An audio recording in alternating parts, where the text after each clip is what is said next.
सदक़ल्लाहु व सदक़ रसूलुहुन नबियुस सादिकुल अमीन व नहनु अला ज़ालिका लमिनश शाहिदीन वश्शाकिरीन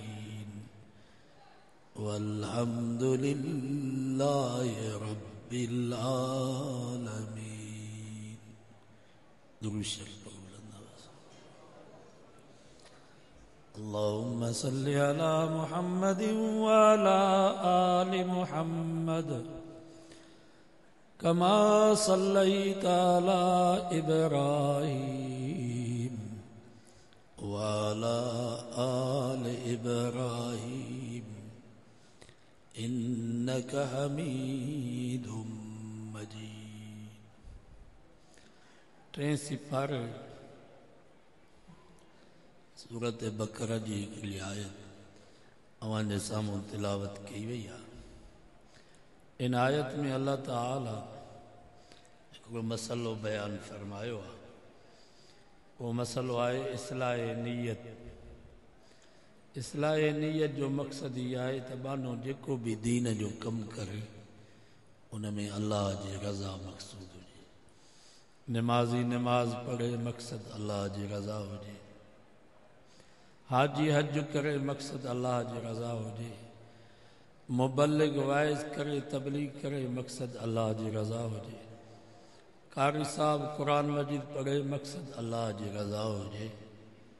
मुजाहिद जिहाद करे मक़सद अल्लाह जी रज़ा हुजे। नमाज़ी नमाज तो पढ़े इन जो मक़सद आहे त माण्हू मूंखे नमाज़ी चवनि, अल्लाह वटि इन जी नमाज जी काई अहमियत न आहे।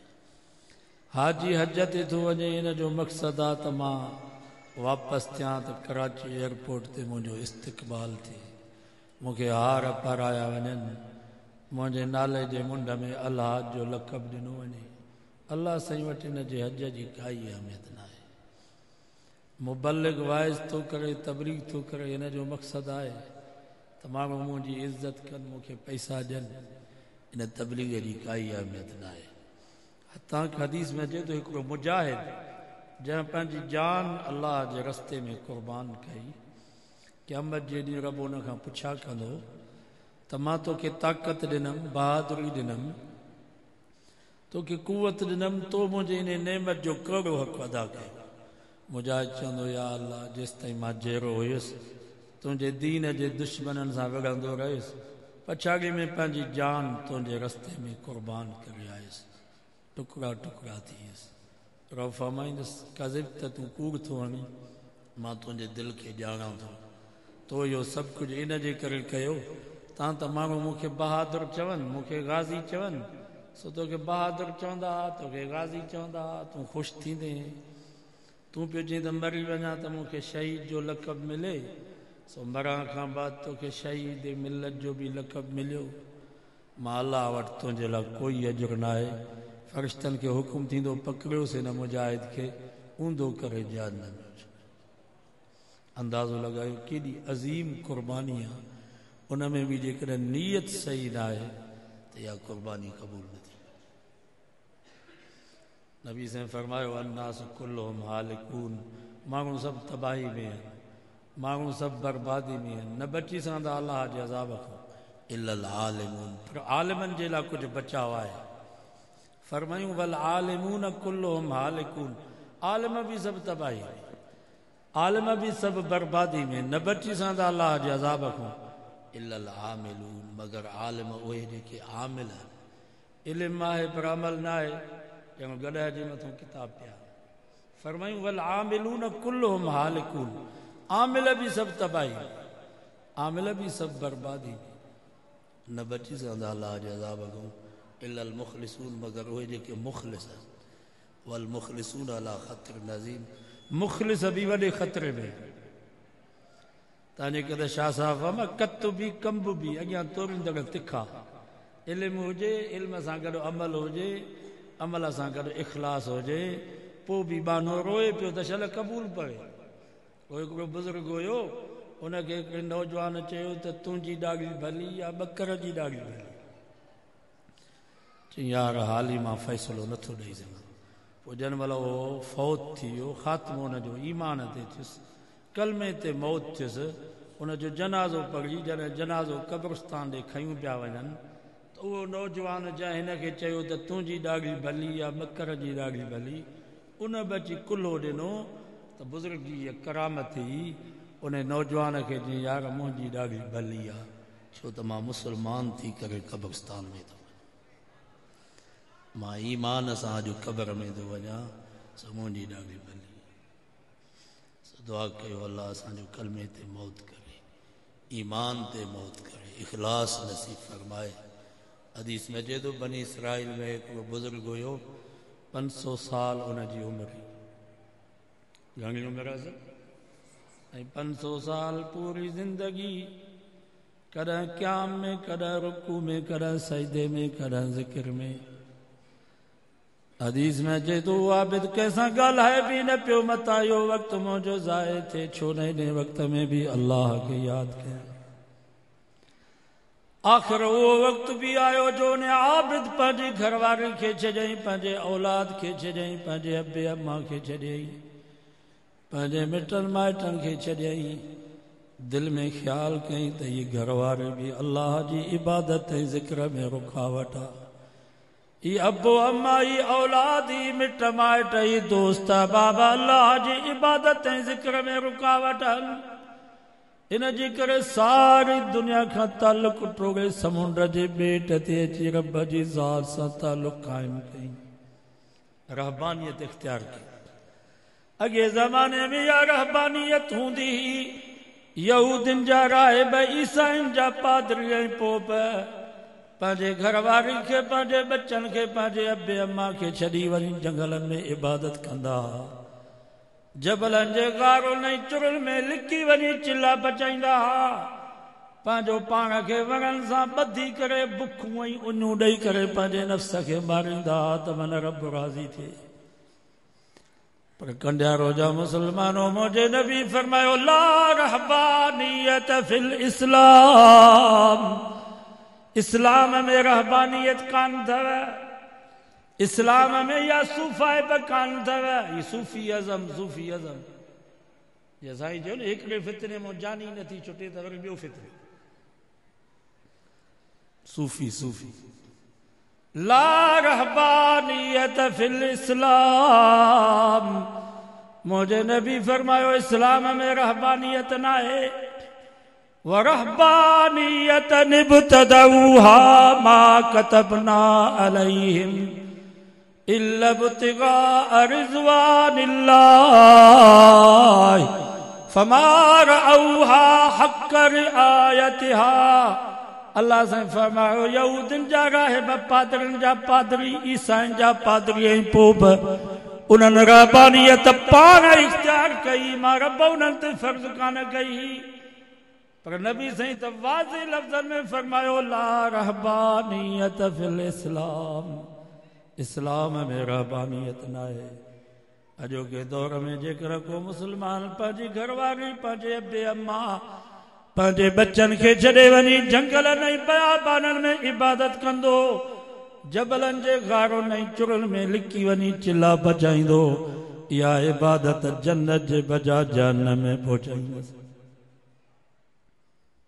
सूफ़ी न आहे थियणो बाबा, ईअं न चयो त बसि मस्जिद जी कुंड में मां वेही रहंदुसि, चादर वेड़े पियो ज़िक्र कंदुसि, मुंहिंजो छा वञे, पाण ॼाणनि पंहिंजो कमु ॼाणनि। मौलवी का बेहयाई बुछड़ाई जे ख़िलाफ़ मुसलमान मौलवी एहतिजाज कनि, तव्हां चओ त असांजो छा वञे। मुंहिंजे नबी फरमायो मर मिनकुम मुनकरन फलयुगय्यिरहु बियदिही, फरमायो जेकर तव्हां कंहिंखे बुराई कंदे ॾिसो, किथे कुकड़नि जी मेल, कुतनि ऐं रिछ जी बछ, डांदनि ऐं गॾनि जी गोया, किथे मेला मलाखड़ा पिया लॻनि, पहिरें नंबर ते तव्हांजे मथां लाज़िम आहे त उन बुराई खे हथ सां रोकियोसि। 50-100 ॼणा डंडा खणी वञी उते पहुचो, या असां हूंदासीं या बुराई हूंदी, रोकियो हथ सां। पर जेकर तव्हांखे हथ सां रोकण जी ताक़त कान्हे का, पुलिस भी तव्हांजे ख़िलाफ़ गद्दारी जा केस पिया लॻनि, फौज ऐं रेंजर्स भी तव्हांजे ख़िलाफ़, वॾेरा सरदार मिनिस्टर भी तव्हांजे खिलाफ मुझे नबी फरमायो फ़इन लम यस्तति फबिलिसान जेकर तव्हांखे हथ सां रोकण जी ताक़त ना है तो ज़ुबान सां उन्हनि खे रोकियो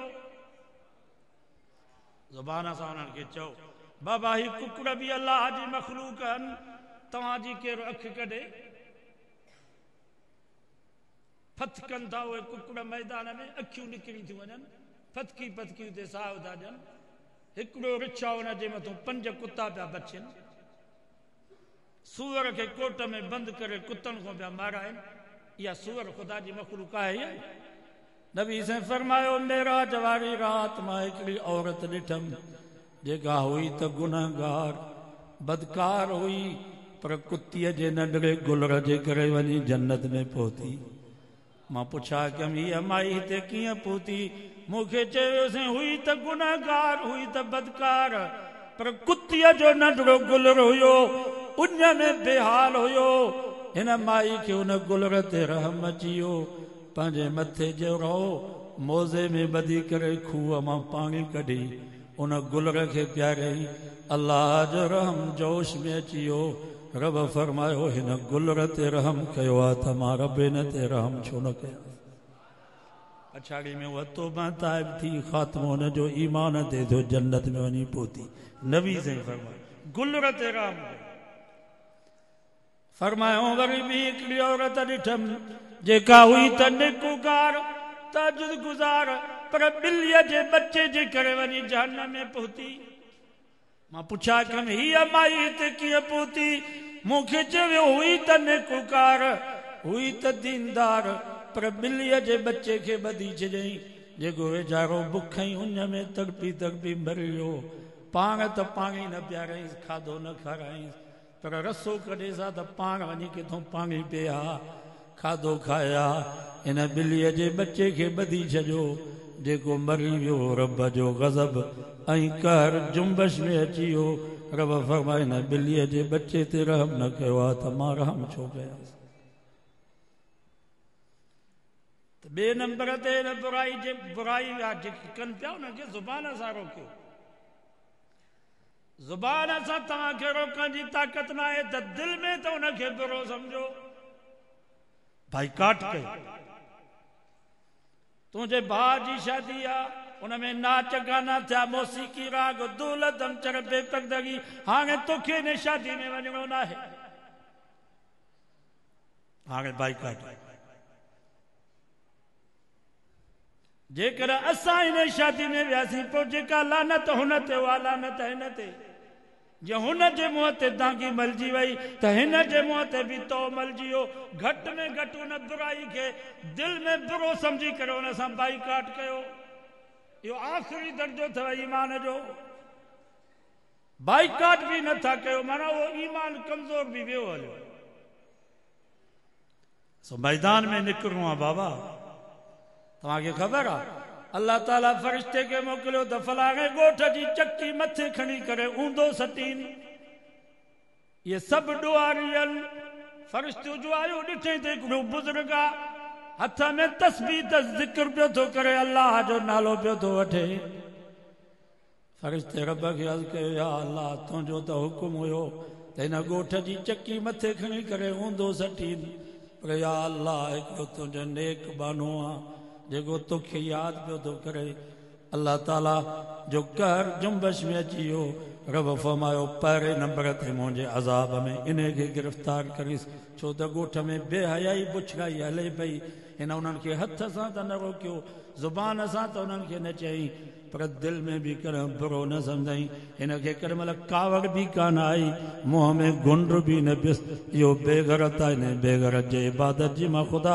खे काई ज़रूरत कान्हे का पर ई अज़ाब हिन जे मथां असांजे मौलाना फज़ल रहमान त ऐलान करे छॾियो आहे बाबा हाणे मैदान में ईंदव नी डिॼंदो त कोन नी बाबा मौत ईंदो घर में भी मौत न छॾींदो पर भले में भलो मौत शहादत जो मौत अथव शहीद जे गिची मां जीअं ज़िंदगी जो रस्तो टुटो बिना हिसाब जे शहीद जन्नत में हलियो ईंदो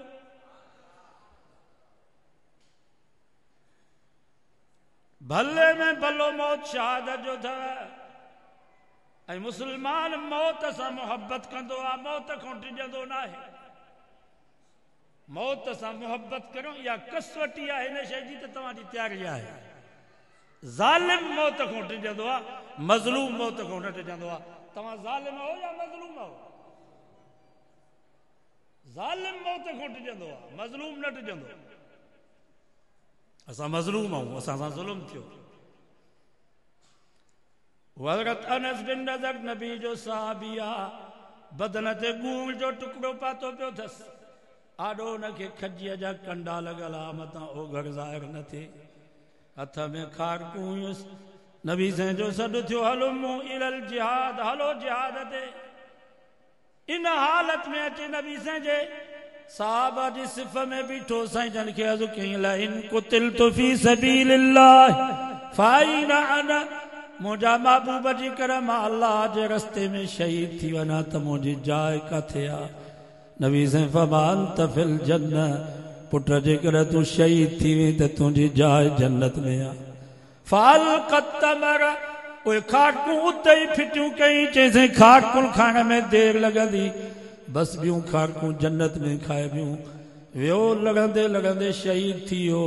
जंहिं महिल शहीदनि जा लाश गॾु थिया, नबी साईं हज़रत अनस बिन नज़र जे लाश जे मथां जो आया त जवान जे जिस्म ते 83 तीर ऐं तरारुनि जा ज़ख़्म हुया। को उज़्व हिन जो सालिम कोन हुयो, सुञाण में कोन पियो अचे। पछाड़ी में उनजी भेण पंहिंजे भाउ जे आंगुरनि जे ॾोॾड़नि खे ॾिसी करे सुञातो, साईं ही मुंहिंजो फ़क़ीर भाउ अनस बिन नज़र आहे। ये बि माण्हू आहे। शहादत जे लाइ तयारु आहियो नी? मां दुआ घुरां, सभु आमीन चवंदव? या अल्लाह, जेके बि कंडारो जे जलसे में नंढा वॾा जवान कुराड़ा मर्द औरतूं, असां जूं अबलियूं भेनरूं जेके वाइस ॿुधनि थियूं, असां सभिनी खे शहादत जो मौत नसीब फरमा।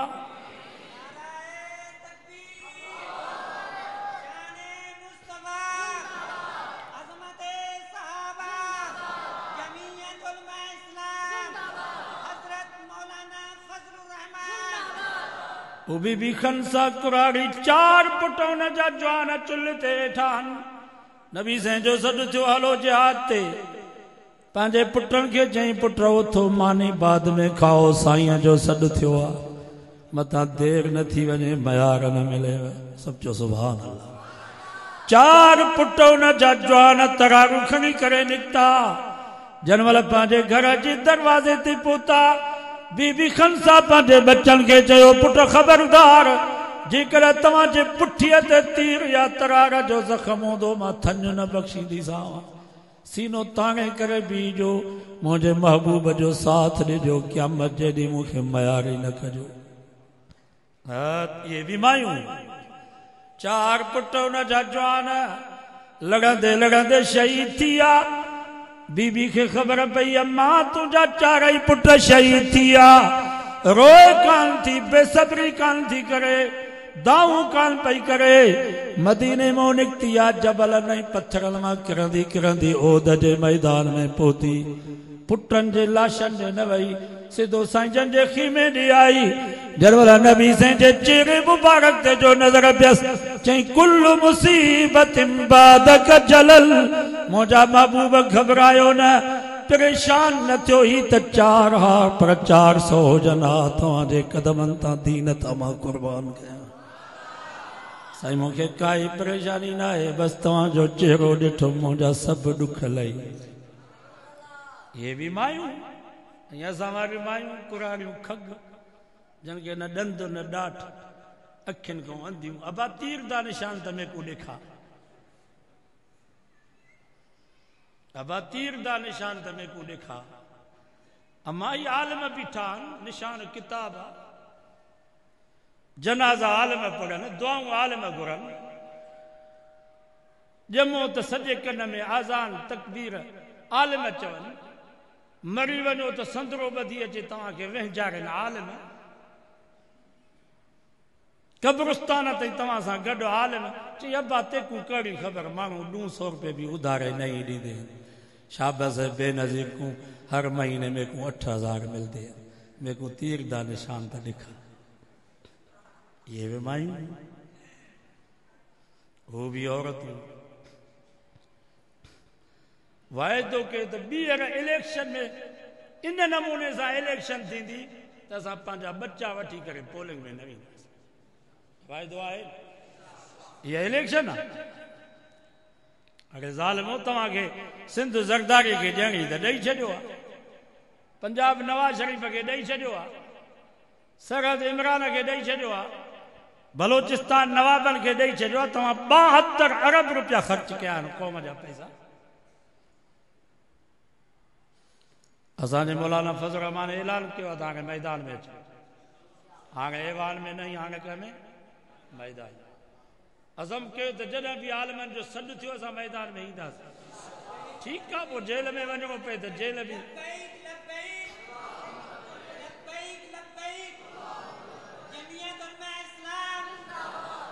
इस्लाम ख़ातिर जेल में वञूं त जेल बि मुस्लमाननि जे लाइ जन्नत हज़रत ख़ुबैब रज़ी अल्लाह ताला नो मक्के जे जेल में क़ैद लॻो पियो आहे दरियूं बि बंदि दरवाज़ा बि बंदि मानी बि बंदि पाणी बि बंदि हारिस हिकिड़ो काफ़र हुन जी धीउ उहा चवे थी मां दरवाज़े जे सुराख मां अंदरि जाती पए करे ॾिठुमि त ख़ुबैब ज़िंदा आया मरियो उहा माई चवे थी जॾहिं मां दरवाज़े जे सुराख मां अंदरि जाती पाए करे ॾिठुमि त ख़ुबैब मुस्कुराए पियो उन जे आॾो अहिड़ा मेवा पिया जंहिंजो वजूद न मके में मौजूद न मदीने में मौजूद जन्नत में जेल में जन्नत जा मेवा पियो खाए बाबा जेल बि इन्हनि जे लाइ मां तव्हां खां पुछां थो तव्हां ईअं सां भला डॉक्टर आफ़िया खां वधीक नाज़िक आहियूं छा डॉक्टर आफ़िया खां वधीक असां ख़ुशि आहियूं छा डॉक्टर आफ़िया डॉक्टरानी उनखे घणा साल थी विया आहिनि जेल में हिननि घरनि खां जेल भलो अथव ज़िल्लत जी ज़िंदगी खां इज़त जो मौत भलो आहे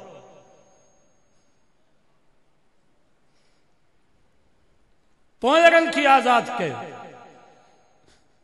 हिन मुल्क खे फ़ौज लुटे पियो असांजे मौलाना फज़ल रहमान साहब फरमाए त हर जाइ ते वेठा आहिनि फ़ौज तव्हांजो कमु आहे तव्हां असांजी हिफ़ाज़त कयो मां तव्हां खां पुछां थो असांजे जान माल इज़त आबरू जी हिफ़ाज़त आहे मासूम बच्चा अगवा कया था वञनि राति मां पनो आकिलियुसि नंढड़ो मासूम 3 सालनि जो ॿार आराई उनखे अगवा करे विया उन्हनि जो छा हाल हूंदो उनजी अम्मा जो छा हाल हूंदो उनजे पीउ जो छा हाल हूंदो उनजे भाइरनि भेनरनि जो छा हाल कुझु वक़्त अॻु में तव्हां पठान ॾिठो अयाज़ पठान मां हुनजे ॻोठ बि हुयुसि मासूम उनखे ज़ंजीरनि सां ॿधी छॾियो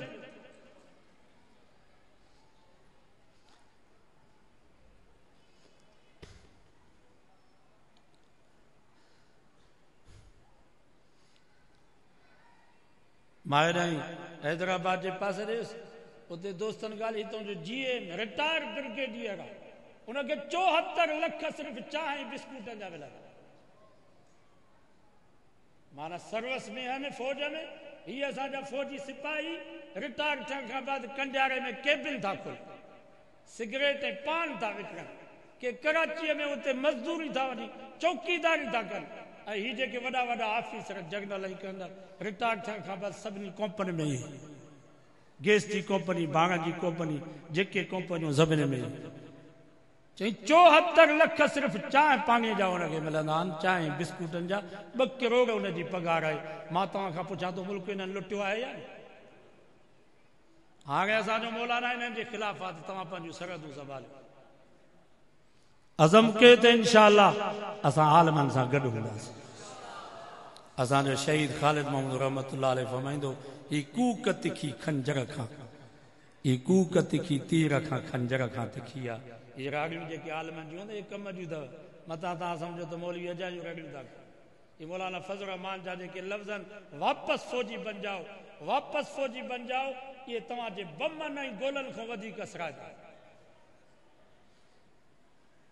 ऐं हुन वक़्तु हुननि जा हाव मुठ में तव्हांखे ख़बर आहे अफ़गानिस्तान में अमेरिकी कमांडोस जंहिंमहिल पंहिंजे छावनि मां निकिरंदा त पेपर पाए करे पोइ निकिरंदा मायूं ॿारनि खे पेपर पाईंदियूं आहिनि त अंगनि मुटनि इन में उहे पेपर पाए करे पोइ निकिरंदा कंहिं मौलवी ते कंहिं तालिब ते कंहिं मुजाहिद ते नज़र पवंदी आहिनि त उन्हनि खां हंगनि मुटनि वही वई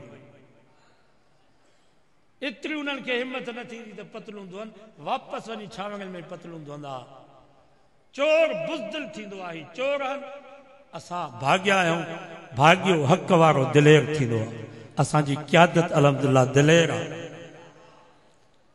तव्हां अज़म कयो त इंशाअल्लाह जॾहिं जी सॾु थियो उलमा जो इंशाअल्लाह असां मैदान ते ईंदासीं कफ़न भरी ऐं मैदान में असांजे लाइ ऐं दुआऊं बि घुरो अल्लाह ताला उलमा जी हिन तहरीक खे कामयाबु फरमाए पंहिंजे बच्चनि खे क़ुर पढ़ाए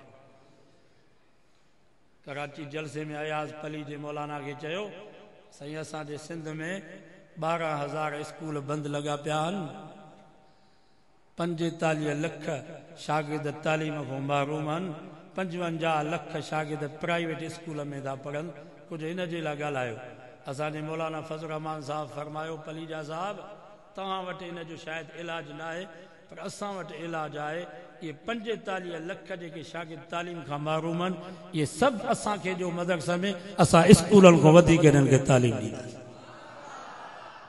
लटा कपिड़ा मुफ़्त दवा दरमल मुफ़्त खाधो पीतो मुफ़्त रहाइश मुफ़्त में 20 साल तव्हांजो बच्चो मदरसे में पढ़ंदो इंशाअल्लाह तव्हांजो ज़रे जेतिरो बि ख़र्च न जीअं पंहिंजे बच्चनि खे असां पालियूं था इंशाअल्लाह तव्हांजे बच्चनि खे पिनी करे पालींदासीं बि पढ़ाईंदासीं कड़ान जेके जो इरादो कनि त पंहिंजे बच्चनि खे मदरसे में छॾींदासीं आलिम हाफ़िज़ थियनि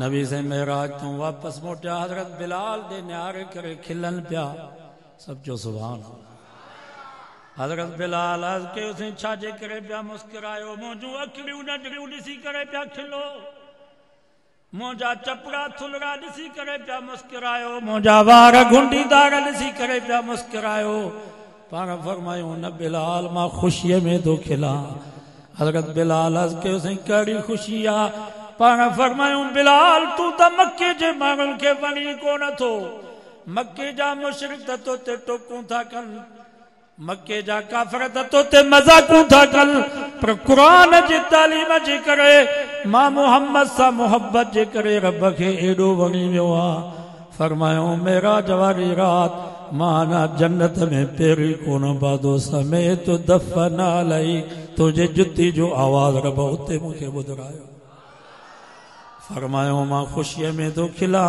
त अल्लाह ताला मुंहिंजे क़ुर पढ़ण वारे तालिब जी केॾी इज़त कई आहे जो घुमे मके जे घिटनि में पियो हुन जे जुती जो खड़काट जन्नत में पियो ॿुधण हज़रत अम्मार बिन यासिर बीबी सुमैया जो जंहिंजो साईं तव्हांखे वाक़ियो ॿुधायो साईं मंज़ूर अहमद पहिरीं शहीद हज़रत अम्मार उनजो पुटु हुयो ग़रीब मिस्कीन अचे पियो नबी साईं जी उन ते नज़र पई साईं जन मुस्कुरायो हज़रत अम्मार अर्ज़ कयो साईं छाजे करे पिया मुस्कुरायो पाण फरमायूं पुट अम्मार जॾहिं तूं रस्ते तां अची पियो हिकिड़ी फ़रिश्तनि जी जमात हुई हिकिड़े फ़रिश्ते अचे तुंहिंजे पेरनि जे हेठों पर विछाया वरी ॿियो फ़रिश्तो आयो उन अची उनखे धिको ॾिनो त तूं परे थी त हिन जे पेरनि जे हेठां मां पर विछाया वरी टियों फ़रिश्तो आयो उन्हनि ॿिन्हिनि खे धिको ॾिनई त तव्हां ॿई परे थियो त हिन अम्मार जे पेरनि जे हेठां मां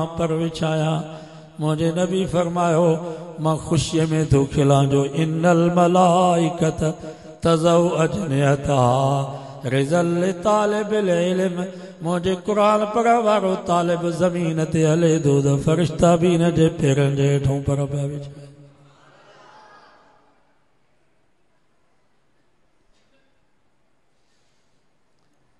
पहिरें नंबर ते तव्हांखे गुज़ारिश आहे त पंहिंजा बच्चा मदरसनि में छॾियो आलिम थियनि हाफ़िज़ थियनि ॿिए नंबर ते मदरसनि जी ख़िदमत कयो हिकिड़े तालिब जो रोज़ानो 100 रुपया खाधे पीते जो रुगो ख़र्च इहो किफ़ायती ख़र्च बाबा सुबुह जो चांहि पापा मंझंदि जी मानी राति जी मानी ॿोड़ सां 100 रुपया ख़र्च थी वेंदो की न आराम 100 रुपया इहो किफ़ायती ख़र्च बिजली आहे गैस आहे काठियूं आहिनि साल में 2 वॻा लटनि जा बि वठी ॾींदा आहिनि मदरसनि में तालिबनि खे। इहो ख़र्चु अलावा उस्तादनि जूं पघारूं, बोक्चनि जूं पघारूं, इहो ख़र्चु अलावा आहे। को तालिब बीमार थींदो आहे त 500, 1000, 1500 जी दवा बि कराईंदा आहियूं। घणो बीमार थी ईंदो आहे त पोइ माइटनि खे फ़ोन कंदा आहियूं, बाबा पंहिंजे पुट खे वठी वञो। बाक़ी नज़लो, ज़ुकाम, खंघि, सनो, बुखार, इन जो इलाज बि थींदो। 100 रुपया खाधे पीते जो सिर्फ़ु ख़र्च त महीने में घणा थिया?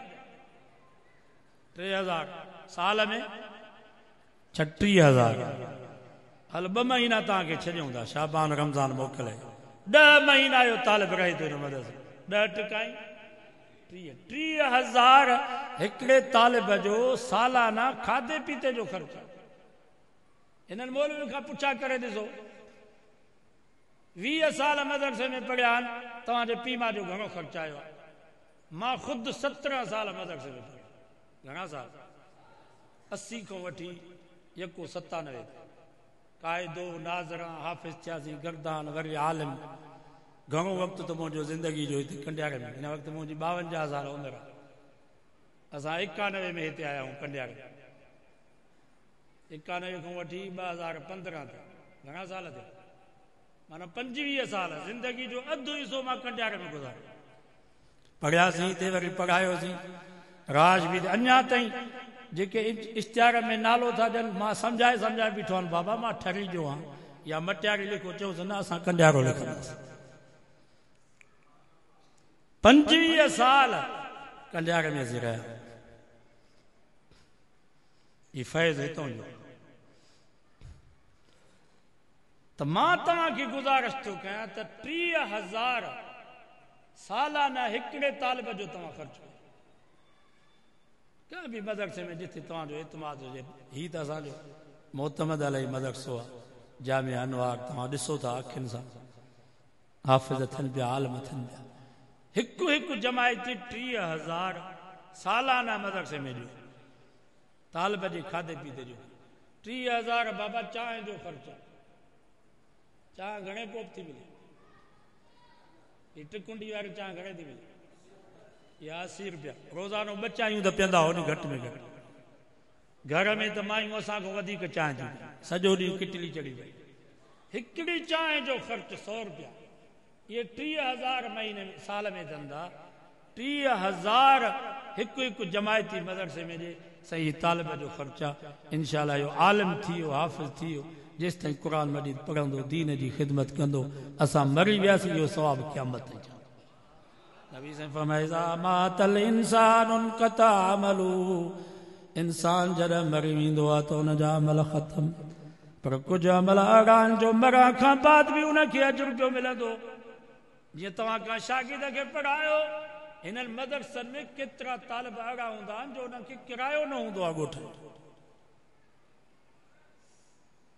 के तालिब वेंदा आहिनि ॻोठ त पैसा उन्हनि खे न आहिनि जो मदरसे में अचनि। असां पैसा मोकिलींदा आहियूं त बाबा ही किरायो अथव, अचो मदरसे में। छो त मजबूरी में करिणो थो पए। कॾहिं मरीज़ सीरियस हूंदो आहे, पोइ डॉक्टर खे घुराइणो पवंदो। दुनिया दीन जे लिहाज़ सां मरीज़ आहे, पोइ मजबूर थी करे चऊं था पैसा मोकिलियूं था, अचो मदरसे में। के तालिब अहिड़ा हूंदा आहिनि जो उन्हनि जा वालिदैन अमीर हूंदा, पैसे वारा हूंदा। पर हिकिड़े शागिर्द मौली जोगी जो वाइज़ ॿुधो, डॉक्टर साहब जो वाइज़ ॿुधई, चई बाबा मां स्कूल में न पढ़ंदुसि, मां मदरसे में पढ़ंदुसि।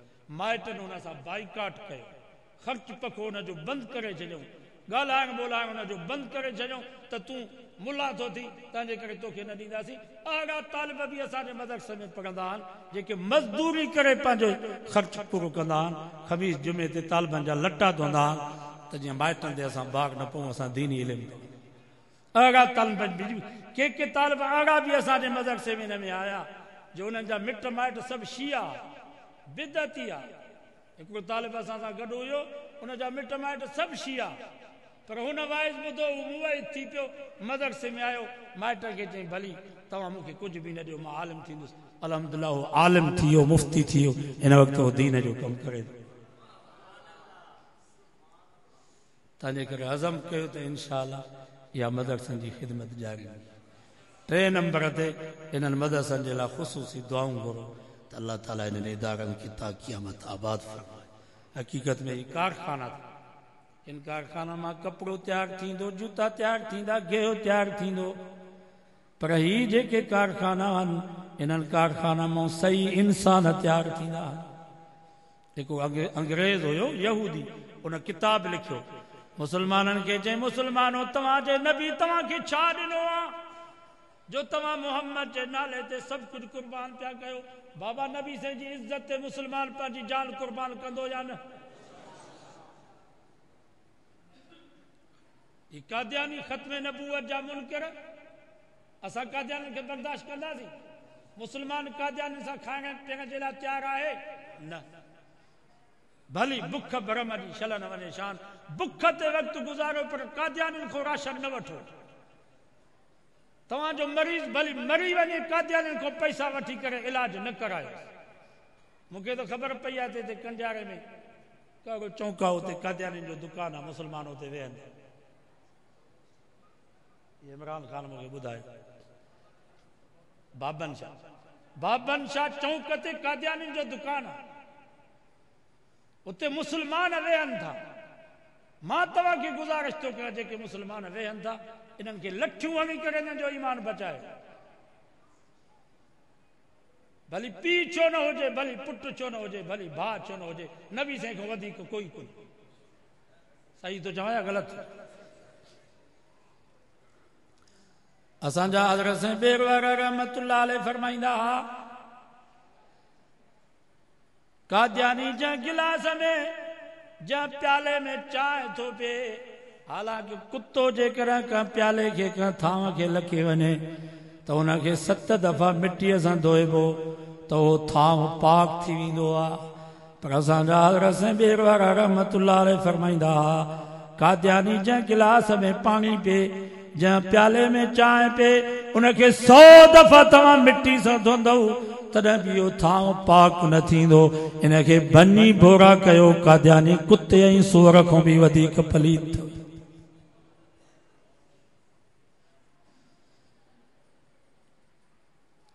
असांजो मौलाना अब्दुल्ला दरख्वास्ती रहमतुल्लाह अलैह फरमाईंदा, मां मदीने पाक इस नबी से जे रोज़े मुबारक ते दुरूद ऐं सलाम पढ़ी रात जो सुतुसि वञी, ख्वाब में मूंखे मोहम्मद मुस्तफ़ा जी ज़ियारत नसीब थी। नबी साईं फरमायो, मौलवी अब्दुल्ला, पाकिस्तान में मुंहिंजो हिकिड़ो बचड़ो रही थो सैयद अताउल्लाह शाह बुखारी, जेको ख़त्म नबूवत जो कम थो करे, मां मोहम्मद जा उनखे सलाम अचे। सुभान अल्लाह। मां तव्हां खां पुछां थो, मौलाना अब्दुल्ला दरख्वास्ती कूड़ ॻाल्हाई, जेको हाफ़िज़ुल हदीस। मौलाना फरमाए थो, मां कराची लथुसि, खानपुर पंहिंजे मदरसे ॾे न वियुसि, सिधो मुल्तान वियुसि। हज़रत साईं अताउल्लाह शाह बुखारी रहमतुल्लाह अलैह बीमार हुया। शाह साहब खे मां चयो, साईं नबी साईं तव्हांखे सलाम ॾिना आहिनि। हज़रत अताउल्लाह शाह बुखारी जे अखियुनि में ख़ुशी में पाणी अची वियो। चई, मौलाना साईं जन मुंहिंजो नालो बि खयो। सभु चओ सुभान अल्लाह। साईं जन मुंहिंजो नालो बि खयो। मौलाना अब्दुल्ला दरख्वास्ती रहमतुल्लाह अलैह फरमायो, तव्हांजो त नालो खयो, पर पाकिस्तान जो बि नालो खयो। त मुंहिंजे मुल्क पाकिस्तान में मुंहिंजो हिकिड़ो बचड़ो अथई सैयद अताउल्लाह शाह बुखारी, जेको ख़त्म नबूवत जो कम थो करे। मां मोहम्मद ॾाढो ख़ुशि आहियां। मुंहिंजे बच्चे अताउल्लाह शाह बुखारी खे मां मोहम्मद जा सलाम चइजां। अॼु कहिड़ा नौजवान जेके मस्जिद में वाइदो कनि असां ख़त्म नबूवत जो कमु कंदासीं। पहिरें नंबर ते बाबन शाह चौक ते नौजवाननि जी ड्यूटी लॻाए।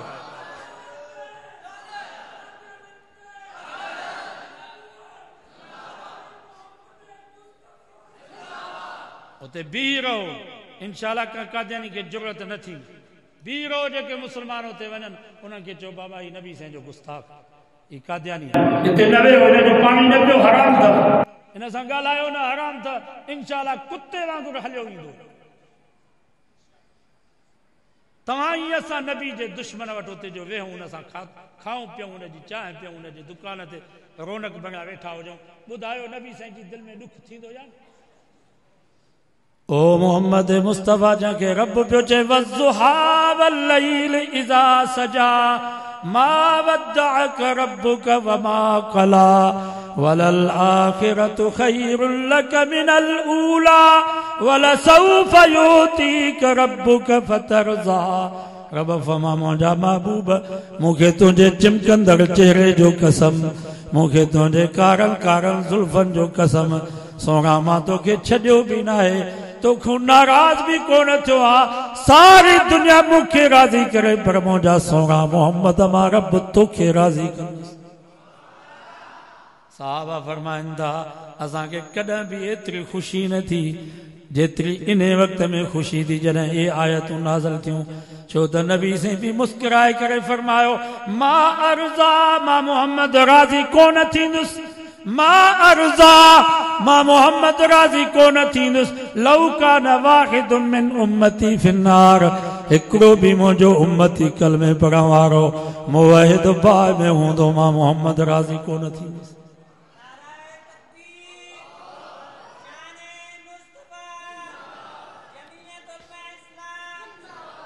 बाबा हिकिड़ो पीउ हुजे उनखे 10 पुट हुजनि, 10 ई जेल में, पोइ 9 आज़ाद थी अचनि, हिकिड़ो ॾिंगो पुटु जेल में हुजेसि, ॿुधायो पीउ खे मज़ो ईंदो? ॾिंगो पुटु वरी कुदरतनि वणंदो आहे। ज़ाल खे चवंदो या दुहरी बि ॾे, इहो प्लाट बि मां विकिणंदुसि या मेंह बि मां विकिणंदुसि, जेसि ताईं इहो ॾिंगो पुटु आज़ाद थी करे घर न ईंदो तेसि ताईं मां सुकून सां न वेहंदुसि। ख़ुदा जी ज़ात जो कसम आहे अबे अम्मा खे पंहिंजो औलाद एतिरो प्यारो न आहे जेतिरो मोहम्मद मुस्तफ़ा खे पंहिंजी उम्मत प्यारी। नबी साईं फरमा अना लकुम वालिदुन, पाण फरमाओ मुंहिंजा उम्मतियो मां मोहम्मद बि तव्हां जे लाइ ईअं आहियां जीअं पीउ पंहिंजे पुटनि जे लाइ हूंदो। नबी साईं फरमायो मां क़यामत जे ॾींहुं राज़ी न थींदुसि जेसि ताईं मुंहिंजो हिकिड़ो उम्मती बि कलमे पढ़ण वारो बाहि में हूंदो, मां राज़ी न थींदुसि जेसि ताईं उहो बि बाहि मां निकिरी जन्नत में न पहुचे। अरे वफ़ादार को तव्हां असांखे मिलंदो? अरे सोने वफ़ादार नबीअ जे दुश्मन सां तव्हां वेहो पिया, तव्हांखे हया न पियो अचे, लज न पई अचे। ऐं इंशाअल्लाह असांजे मौलाना फज़ल रहमान साहब ऐलान करे छॾियो आहे सितंबर में 7 सितंबर या 4 सितंबर ते लाहौर मीनार पाकिस्तान ते 50 साल जेको ख़त्म नबूवत जो कानून पास थियो त कादियानी काफ़िर आहिनि, ज़िक्री लाहौरी काफ़िर आहिनि, उनखे घणा साल थींदा? 50 साल उनखे सितंबर जी 7 तारीख़ ते पूरा थींदा। मूंखे उमेद आहे बल्कि रब में यकीन आहे त इन ख़ुशी में इंशाअल्लाह असां सभु लाहौर मीनार पाकिस्तान नबी जी इज़त ख़त्म नबूवत जे लाइ उते हाज़िर कारान जेके हिन वक़्त खां वठी तयारी कनि इन प्रोग्राम में इंशाअल्लाह असां शरीक थींदासीं, सभिनी खे वठी ईंदासीं ऐं इंशाअल्लाह इहो जलसो अॻवा जो पूरी दुनिया खे असां ॿुधाईंदासीं त कादियानी नबी जा दुश्मन आहिनि, कादियानी काफ़िर आहिनि। इसराइल भली उन्हनि जी मदद करे, अमेरिका भली उन्हनि जी मदद करे, भली फ़ौज उन्हनि जी मदद करे, पर कादियानी बदतरीन काफ़िर आहे। इहो तव्हां ई असां उते लाहौर में पूरी दुनिया खे इहो ॿुधाईंदासीं।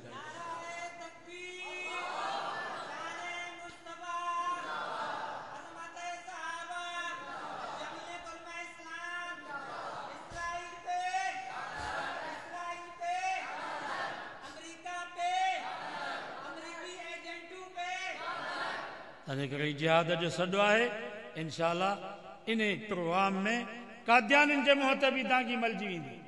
असांजो हिकिड़ो दोस्त हुई, मां मस्जिद में बावज़ू बीठो आहियां, मूंखे रोई करे चई मौलाना मां ख़ालिद फैसल जंहिं पिशावर में जज खे मारियो हो नी कादियानी, ख़ालिद फैसल हुनजो नालो हो, चई मां 2 लख 3 लख 2 रमज़ान गुज़री विया मां जो ख़त्म नबूवत जो मुजाहिद आहे, मां हुन ॾे पैसा मोकिलिया, उन मां पैसा मोकिलियमि हुनजी मदद जे लाइ। त ईद जे ॿिए ॾींहं ते मूं ॾे नोटिस आयो कोर कमांडर जो त तूं दहशतगर्दनि जी छो थो मदद कर। माना असांजे फ़ौज में अञा कादियानी आहिनि, मुस्लमान हुजनि त असांजे मुल्क पाकिस्तान जो इहो हाल थिए। अज़म कयो त इंशाअल्लाह इहो जेको प्रोग्राम आहे सितंबर वारो इन में असां शरीक थींदासीं, कादियानियुनि जे मुंहं ते बि दागी मलींदासीं, जेके कादियानियुनि जा एजेंट आहिनि उन्हनि जी मदद कनि था इंशाअल्लाह, उन्हनि मां बि असां इन ॾींहं ते जान छॾाईंदासीं। हीउ मुल्क पाकिस्तान मोहम्मद मुस्तफ़ा जे ग़ुलामनि जो मुल्क आहे। असांजे मौलाना फज़ल रहमान साहब फरमायो फौज ही मुल्क न बनायो आ, ये हिंदुस्तान ऐं पाकिस्तान जे मुसलमाननि कुर्बानियूं ॾेई करे मुल्क बनायो आ। ला इलाहा इल्लल्लाह जे नाले ते वरितो आ। फौज त असांजे मुल्क खे टोड़ियो आ। इंशाअल्लाह हिन मुल्क जी हिफ़ाज़त असां मुसलमान कंदासीं, नबी जा ग़ुलाम हिन मुल्क जी हिफ़ाज़त कंदासीं, हिन मुल्क में क़ुरान जो कानून आणींदासीं इंशाअल्लाह।